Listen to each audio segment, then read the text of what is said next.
আসসালামু আলাইকুম।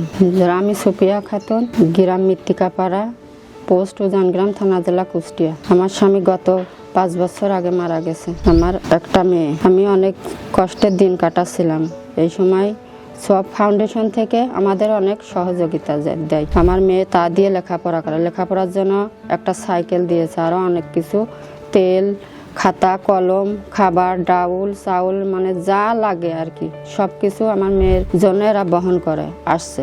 এমনকি আমাদের থাকার মতো কোনো ঘর ছিল না, একটা ভাঙাচুরো টিনের ঘর ছিল, তা দিয়ে পানি পড়তো। আমার স্বামী মারা যাওয়ার পর আমরা অনেক কষ্টে দিন কাটাচ্ছিলাম। ঘরে থাকার মতো ব্যবস্থা আমাদের ছিল না। এই সময় সব ফাউন্ডেশন আমাদের পাশে এসে দাঁড়ায়, আমাদের একটা নতুন করে ঘর তৈরি করে দেয়। এই ঘরটা পেয়ে আমরা অনেক খুশি এবং আমার মেয়েও অনেক খুশি আছে। আমার মেয়ে এই ঘরে ভালোভাবে থেকে লেখাপড়া করতে পারবে, এর জীবনটা সুন্দরভাবে সে চালিয়ে নিতে পারবে। জন্য সব ফাউন্ডেশনকে অনেক ধন্যবাদ। আমি এদের জন্য দোয়া করি, আল্লাহ পাক যেন এদেরকে আরও দান করার তৌফিক দান করে এবং এরা আরও ভালো থাকে। আলহামদুলিল্লাহ।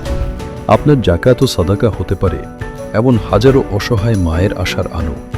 আজই এগিয়ে আসুন সাওয়া ফাউন্ডেশনের সাথে।